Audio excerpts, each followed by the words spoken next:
the 3 most basic techniques to create the most beautiful paintings. Honestly, for beginners learning to draw, all we need are 3 drawing steps and 3 techniques. But in this painting, we actually only use 2 techniques. So what are they? Hello? Today, we're going to draw this picture. And this is what we'll achieve in this video. Let's get started. In today's lesson, we will review and combine the skills we've learned in previous lessons. This lesson will involve drawing a porcelain vase and orchids. We'll still follow the 3 main steps, starting with step 1, sketching the outline, step 2, blocking in the paper, step 3, finishing each part from the background to the foreground. Now let's start with step 1. This is the grid method for sketching the outline. Simply put, you divide the picture into smaller sections and work on each small square individually. With this method, the important thing is to identify where the grid lines intersect with the lines of your drawing. This approach won't be unfamiliar to those who have taken other online courses from Boy. Now, let's move on to the next step. Similarly, you've already sketched out the main outlines of the picture using the grid method. Now just pay attention to the following points. 1. Draw straight, confident lines that connect with each other. Only draw the outlines of the large shapes. Don't pay attention to small details like the branches of the orchid or the decorative patterns on the ceramic vase, etc. After you've sketched the shapes using the grid guidelines, should you draw the orchid first or not? For me, I feel that sketching the orchid first would make it take a long time to fill in the background, and I'd have to maneuver my brush into all the nooks and crannies when doing the underpainting, so I chose to sketch it later. However, you can absolutely choose to sketch the flowers first if you want. It's totally fine, because these flowers are pretty big, so you can easily leave space for them when painting.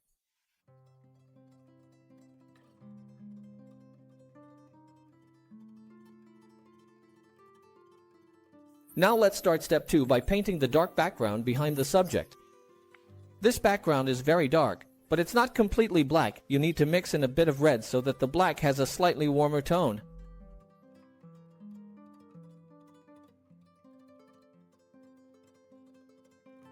For the underpainting, just like in previous lessons, you should outline around the object first and then fill in the rest of the background.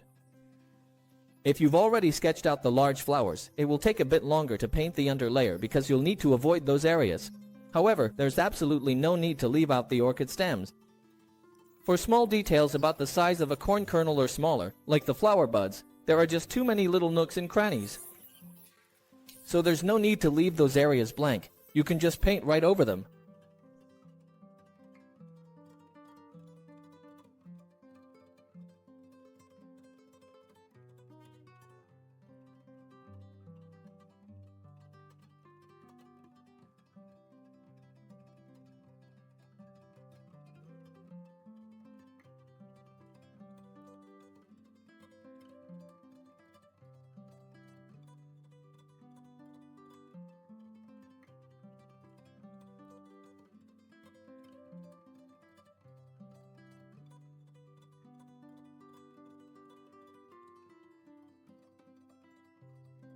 Now it's time for the altar cloth, and we'll still follow the principle of underpainting with the darkest color of the area.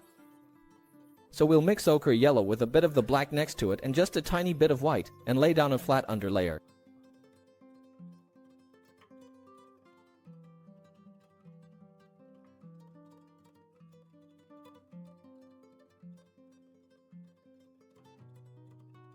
Now, dip the tip of the brush into the black a bit to darken the color area, creating a yellow-brown shade.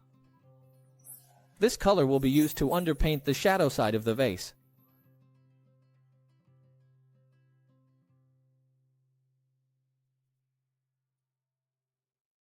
Now we can add a bit more white to make it lighter.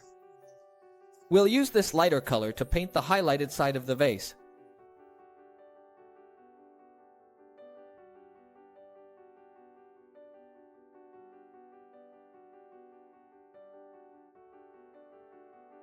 As you can see, the vase only needs to be underpainted with 2 areas, one darker and one a bit lighter, to distinguish the 2 halves of the form. Now it's time to underpaint the pears in the same way, using a slightly dark green for the shadow side and a lighter shade for the side catching the light.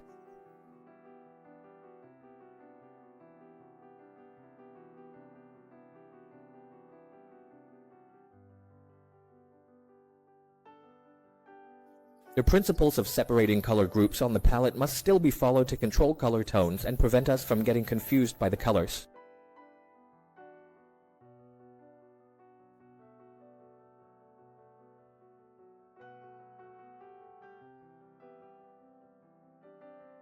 So, once the paper is fully covered, that also marks the end of step 2, the underpainting stage. Now let's move on to step 3.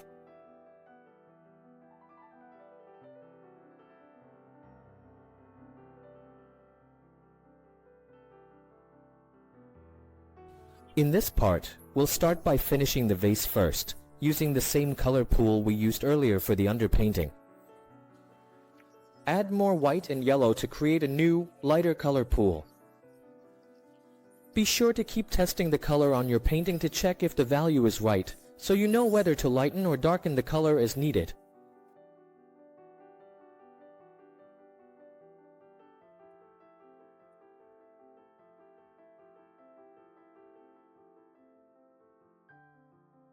Also, keep in mind that the color I'm using right now is still not the brightest color for the porcelain vase.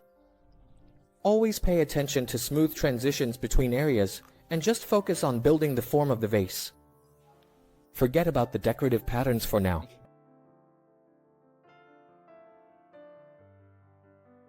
I even added a touch more red to create a warmer tone, but make sure you don't turn this color patch into pink. You can see that the change in my color patch after adding red isn't very noticeable.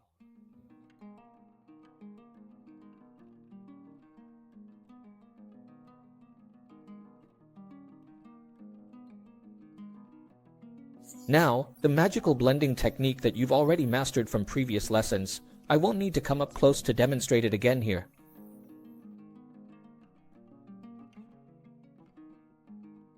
Next, add more white to create an even lighter shade to emphasize the shoulders and sides of the vase. Each time you finish applying new color areas, you should start blending with a clean, damp brush while the two areas are still not completely dry. That's the best time. That's when it's easiest for us to blend them together.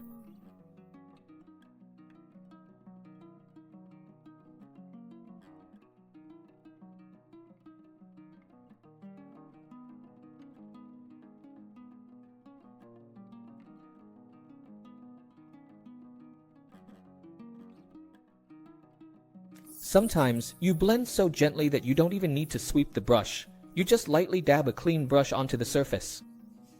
Depending on the situation and the state of your work, you'll handle it in whatever way you find most suitable later on.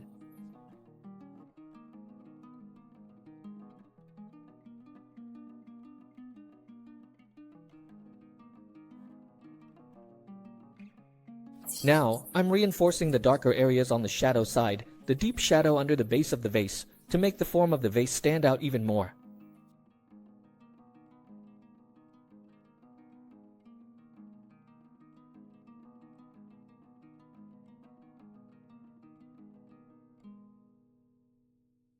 And once again, this is just that magical blending technique at work. Let's blend and soften the boundaries between the different color areas.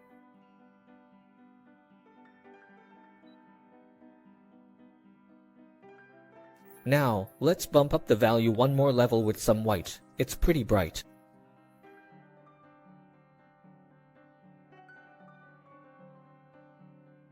This is used to paint the highlights that are characteristic of ceramics and glass.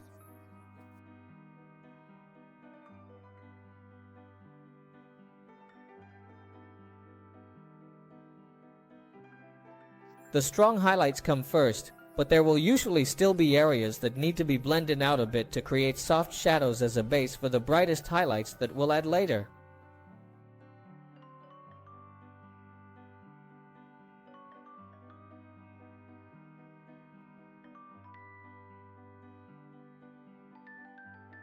These soft shadows also play an important role in depicting the glossy texture of porcelain skin.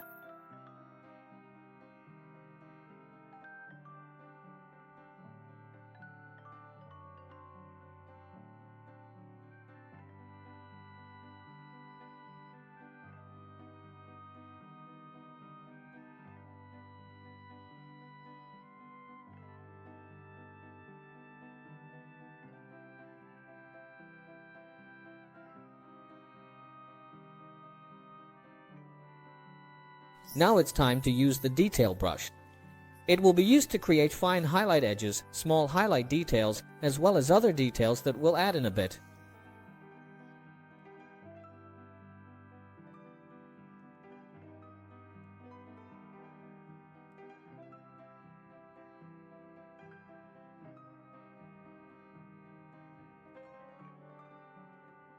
For the color used to paint the traditional blue floral patterns on ceramic vases, we'll use cobalt blue and usually add a bit of black to tone it down, creating a bluish-gray color.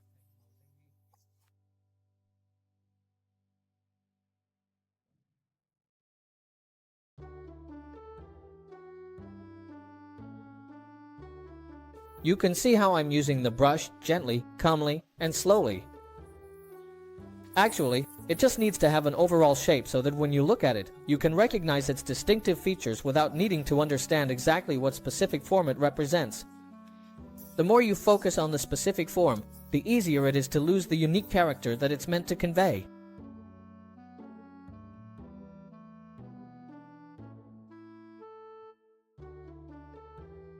On a larger scale, you need to pay attention to controlling which areas are densely detailed and which areas are more sparse. The best way to avoid mistakes is to start by drawing less, and then gradually add more if you see it's lacking, rather than being greedy and doing too much at once. If you end up overdoing it, you'll have to mix the background color again to erase it, which is really troublesome.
Now let's continue finishing the 3 green pears.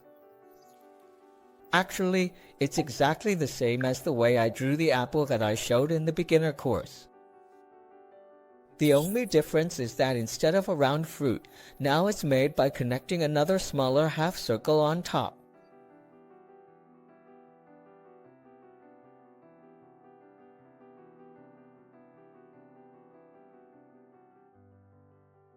Just like that, we'll enhance the highlights on the pear by adding lighter shades using yellow and white, and also deepen the shadows on the other half on the shaded left side.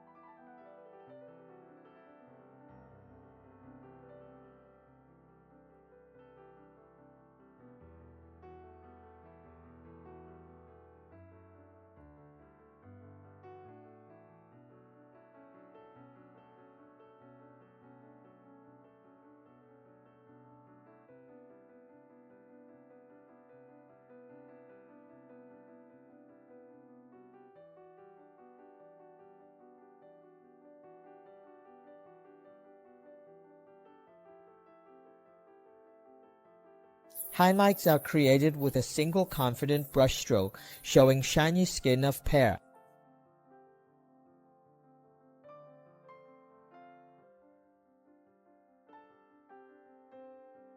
Now, we'll brighten it up based on the previous color area by adding white to make it lighter. And just like in the previous lesson with the stainless steel vase, we'll brighten the background of the fabric. At the same time, I intentionally leave a bit of the old, darker background underneath. That's a little trick to make your painting more lively without making it look stiff.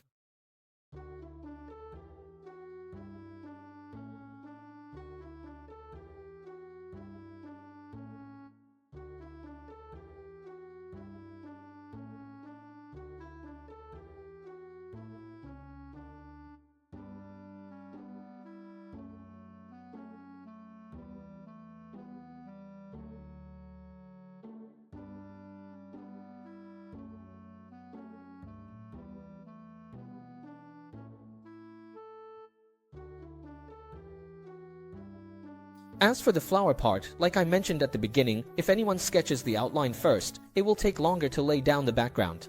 But if you do it that way, now you'll have an easier time. Otherwise, you can sketch the outline with a pencil along with me right now.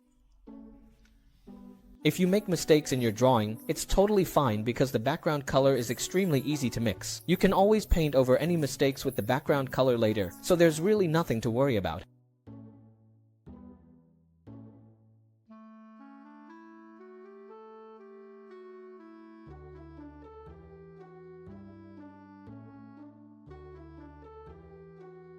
Now I'm going to go over it with a lighter color so everyone can see it more clearly.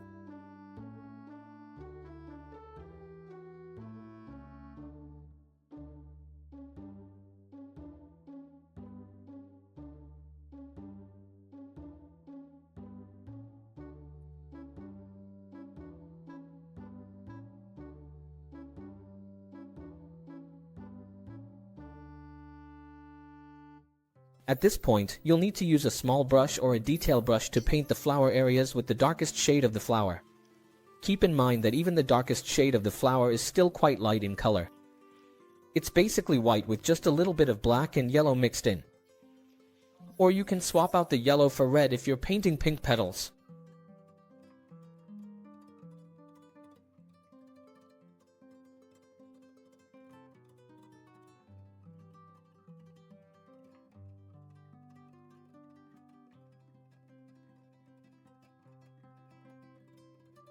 Since I noticed this background area isn't blended smoothly, I just need to use a damp brush to soften it out, not to add more color.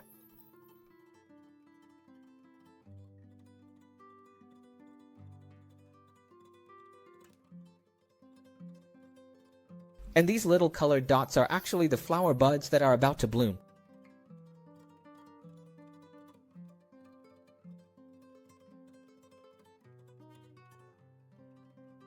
Now I'm going to use pure white to paint the highlights on those petals, just using flat color blocks. As for their shapes, you'll just need to observe the reference closely. In terms of color, they're usually light yellow, light pink, or light blue. All of these colors are mixed with a bit of white to achieve that soft, slightly pale shade. We don't recommend using colors that are too vibrant or overly saturated for these delicate white orchid flowers. Please subscribe.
So, as we take a moment to pause and reflect on everything we've covered so far in our discussion, it's clear that each point we've explored has contributed to a deeper understanding of the topic at hand. It's important to recognize how these ideas are interconnected and how they collectively shape our perspective moving forward. I encourage you to think about the implications of what we've discussed and consider how it might apply to your own experiences or future decisions. With all of this in mind, let's thoughtfully and deliberately transition to the next significant topic, where we'll continue to build on the foundation we've established together, uncover new insights, and further enrich our conversation.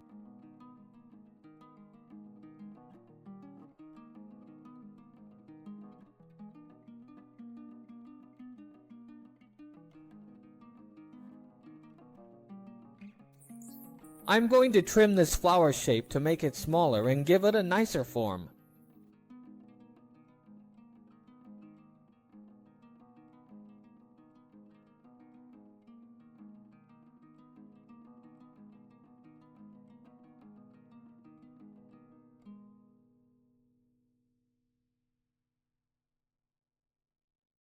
Now, it's just about using the fine-tipped pen to draw thin branches like toothpicks, and that's it.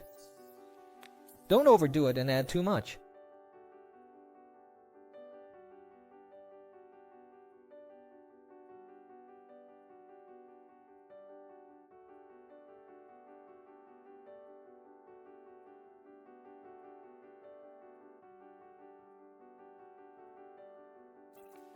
Work inside out or might tear work. Cry, river will cry. Cry, louder.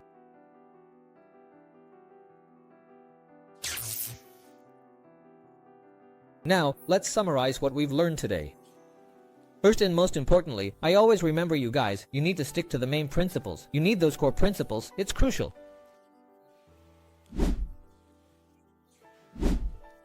Step 2. Lay down the base layer on the paper using the darkest color of the palette, and remember to only use a flat wash. Step 3. Finish the details, working from the background to the foreground. Complete each area before moving on to the next. With the still life painting, besides the composition and color scheme to create the form, the still life also needs. Use the DYN and Skylife Factory techniques to paint trees. Adjust each for the skill you want. You should also understand the process for drawing objects with complicated patterns by first drawing the object in a plain, unpatterned state. Don't add any patterns yet, just build up the form first. Once you've established the structure of the object, then you can start adding patterns and decorative details. The technique of carving out shapes is also a pretty useful method.